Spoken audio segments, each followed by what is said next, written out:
Sejam bem-vindos ao segundo episódio do Entre Portas.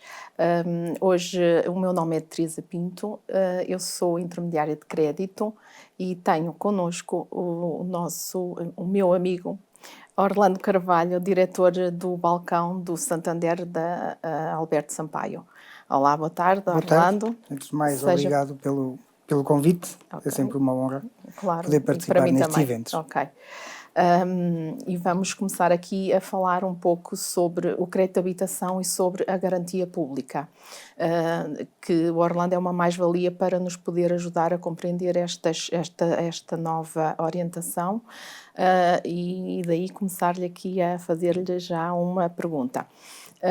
Orlando, que análise fazes em relação ao ano 2024 no que respeita ao crédito de habitação?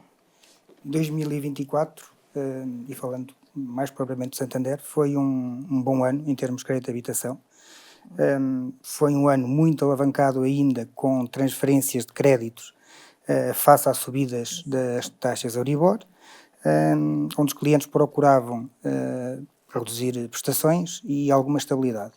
E nesse sentido, as taxas mistas foram, sem dúvida, uma mais-valia para os clientes, porque conseguiam colocar a prestação fixa durante um período de 2, 3 ou 4 anos, que lhes dava ali alguma estabilidade financeira.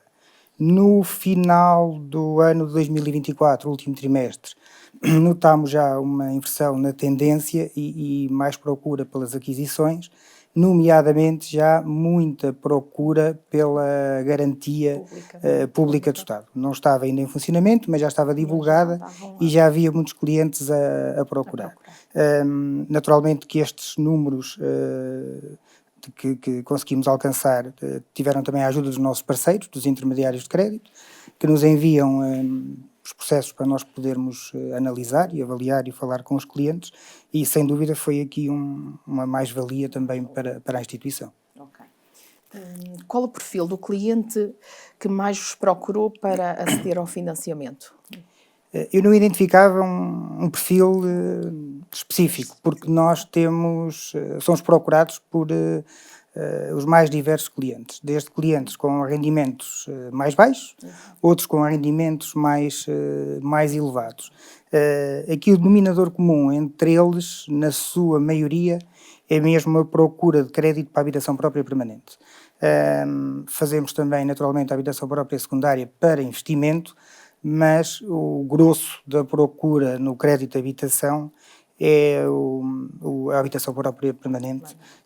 E não temos assim um perfil muito específico, temos clientes residentes no território nacional, portugueses no estrangeiro, imigrantes, com alguma procura também já de estrangeiros residentes no nosso país, por isso não temos assim um perfil propriamente definido.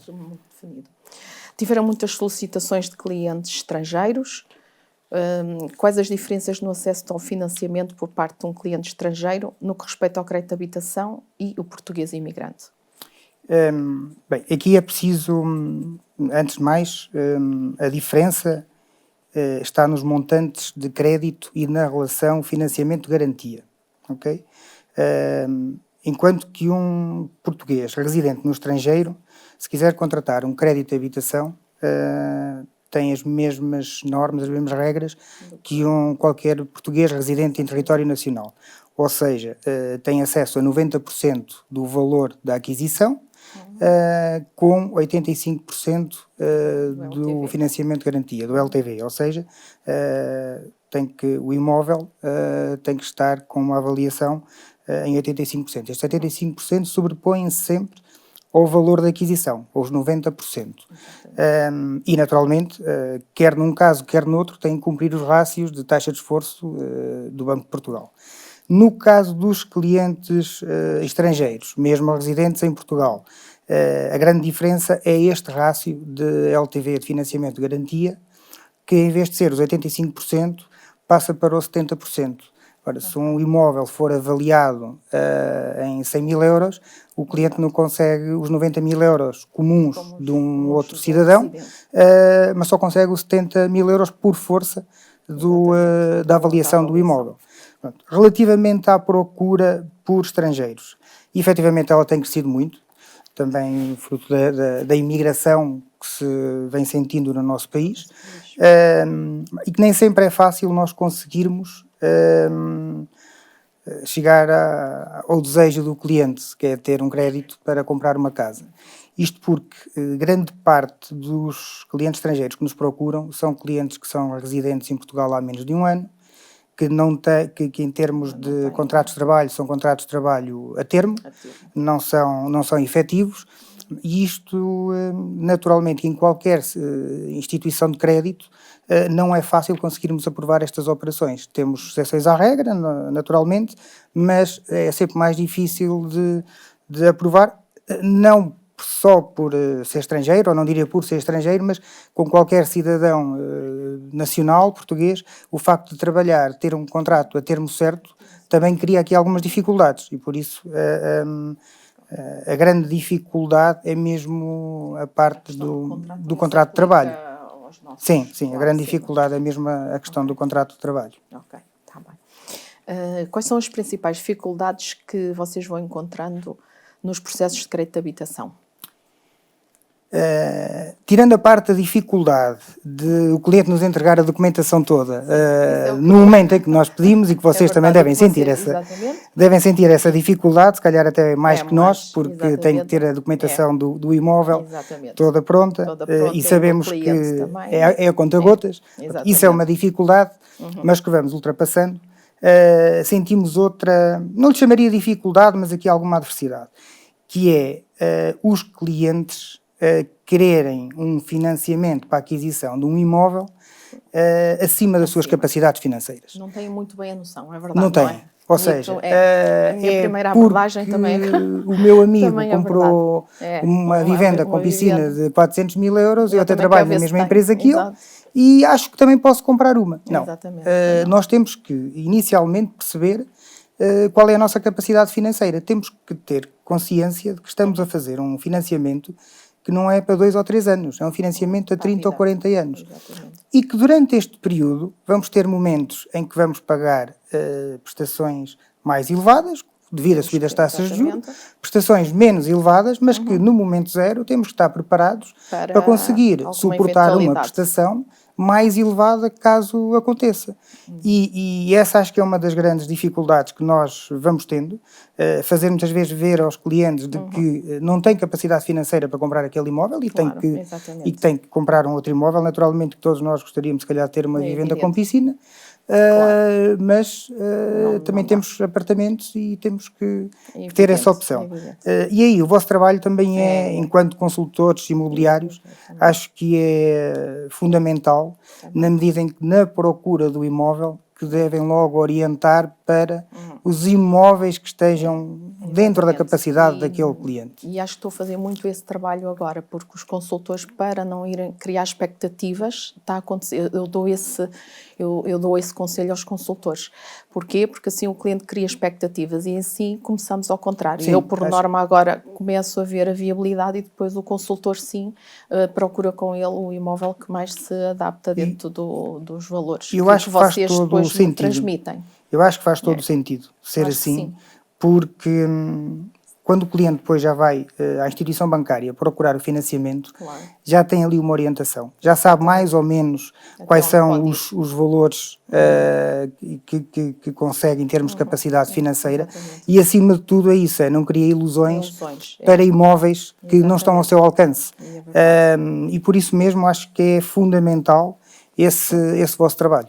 Eu acho que sim, e acho que está a resultar até muito, porque às vezes as pessoas pensam que não têm viabilidade para aquele valor e às vezes até têm, também é às vezes o contrário. Sim, porque depois temos que ter aqui atenção a outra coisa, que não é só aquele crédito de habitação, temos que perceber, e não é só os rendimentos que o cliente tem, temos que perceber se o cliente tem, por exemplo, um crédito automóvel, se tem cartões de crédito muito utilizados, ou seja, temos que ver sempre o endividamento do cliente, e por isso cada caso é um caso. O mesmo cliente que tenha o mesmo rendimento anual, ou 2 clientes tenham o mesmo rendimento anual, um pode ter acesso a um crédito de 200 mil euros e o outro só de 120, face aos encargos que já tem à data. Como é que olha o Santander para o ano de 2025, no que diz respeito ao crédito de habitação? Em 2025, e a par do que tem acontecido nos últimos anos, queremos estar a apoiar os clientes na realização dos sonhos de poder ter uma casa própria. Sabemos que é um sonho para muitos os clientes. Queremos ser líderes de mercado, naturalmente, e para isso mesmo temos condições muito competitivas no crédito de habitação. E vamos tendo, e vão sendo atualizadas e têm sido sempre muito competitivas. Mas além destas condições muito competitivas, eu também sei que a ansiedade dos clientes quando estão a comprar a primeira casa, o sonho da sua vida, é enorme. E então cabe-nos a nós também irmos reduzindo esta ansiedade. E a única forma de a reduzirmos é sermos céleres na análise e dizermos ao cliente o mais rápido possível: olha, o seu financiamento está aprovado, pode assinar o contrato com promessa compra e venda, que conseguimos ajudá-lo a realizar o seu sonho. E é assim que eu vejo o ano de 2025, mais um bom ano de crédito de habitação para o Santander e, acima de tudo, a realizar os sonhos das famílias. Também concordo. Enquanto profissional da banca, como vês as medidas que têm sido tomadas no sentido de mitigar os problemas que se têm vivido em Portugal, no que respeita ao acesso à habitação, nomeadamente a garantia pública, e quais os critérios de elegibilidade? Eu acho que estas ajudas do Estado são muito importantes, vieram efetivamente ajudar muitas famílias. Começámos por ter a isenção dos impostos, o IMT e o imposto de selo, em proponentes até aos 35 anos.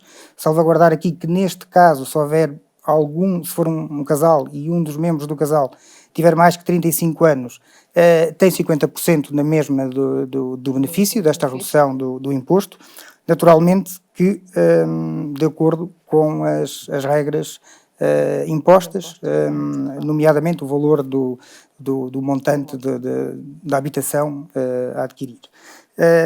No final de 2024 começou-se a falar da garantia pública do Estado, que permite um financiamento até 100% do valor da aquisição, e esta sim, efetivamente, começou logo a ter muita procura, porque é uma grande ajuda para as famílias, nomeadamente para aquelas pessoas que iniciaram há pouco tempo a sua vida profissional, para casais que acabaram de constituir família, que sabemos que no início financeiramente é mais complicado, e que à data de necessitarem de um imóvel, de comprarem uma casa, ainda não tiveram a capacidade de aforro para ter 10% de capitais próprios.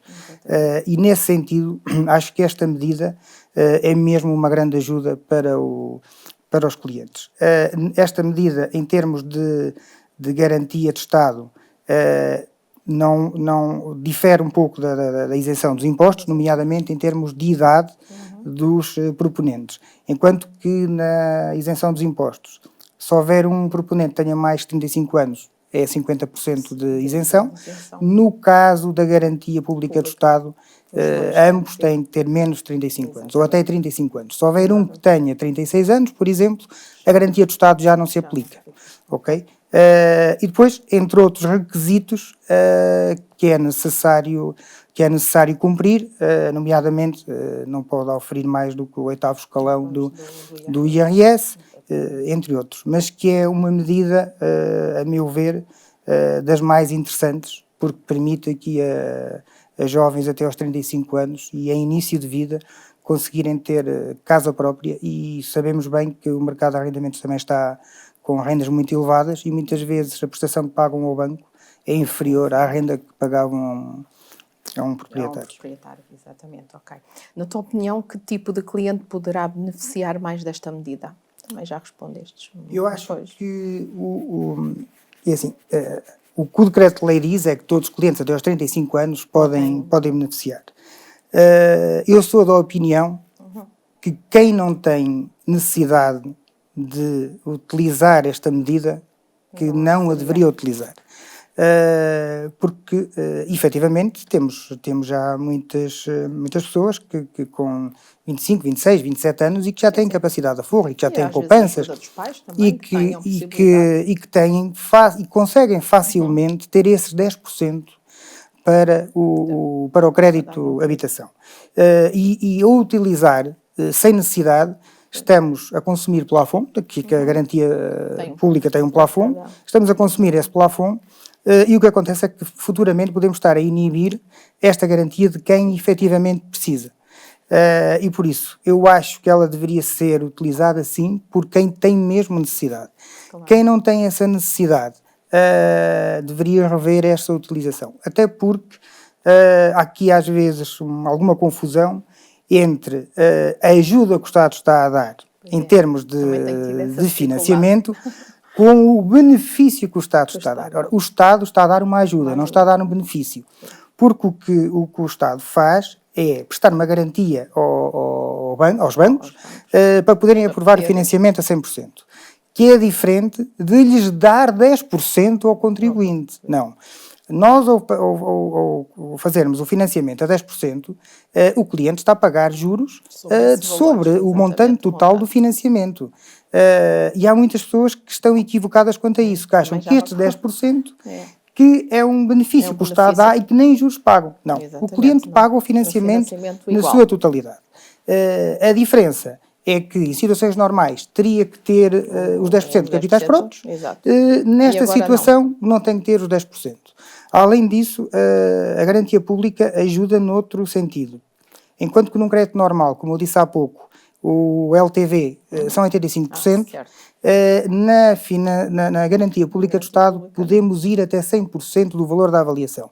Ou seja, um imóvel que seja avaliado por 150 mil euros, em condições normais nós emprestaríamos 85% de 150 mil euros, com a garantia do Estado podemos emprestar os 150 mil euros de acordo com a avaliação. Nunca podemos emprestar mais do que o valor da aquisição do imóvel, naturalmente. E depois há aqui outra questão que é preciso também clarificar, que é a garantia do Estado não vai alterar as taxas de esforço permitidas pelo Banco de Portugal. Claro. Ou seja, a garantia do Estado serve mesmo para isto, para os 10% que os clientes tinham que aportar à operação. E há aqui alguma confusão também por parte de algumas pessoas que acham que o facto de ter uma garantia do Estado, que antes tinham capacidade para um financiamento de 150 mil euros e agora, para como tem uma garantia, pensam que têm capacidade para um financiamento de 175 ou 200 mil euros e começam a ver outros imóveis. Não. Não é isto que se pretende, não é isto sequer que a garantia do Estado permite. A garantia do Estado permite 100% do valor da aquisição. Mas essa aquisição tem que cumprir naturalmente com o critério de risco para aprovar a operação, e se não cumprir com o critério de risco, não é por ter uma garantia do Estado que essa operação vai ser aprovada. A análise é feita da mesma forma. Precisamente como se fosse um crédito dito normal. Os critérios são os mesmos. Temos só a vantagem do cliente poder usufruir os 10%, que acho que já é ótimo, e acho que é muito importante para quem está a começar a constituir família e que não tem esses 10%. Pronto, Orlando, olha, foi um gosto ter-te aqui para esclarecer algumas dúvidas que tenham. Espero que tenham gostado deste segundo episódio de podcast e podem nos ver nas redes sociais. E muito obrigado mais uma vez pela tua parceria também e pela... E dizer também que do balcão que lidero na José Alberto Sampaio tem lá uma equipa de gestor sénior que está sempre disponível para esclarecer os clientes, para poder ajudar, para esclarecer os não clientes, porque não tem que ser propriamente cliente para podermos esclarecer. Estamos sempre disponíveis para qualquer esclarecimento das dúvidas que as pessoas têm. Muito obrigado mais uma vez e até à próxima. Obrigado.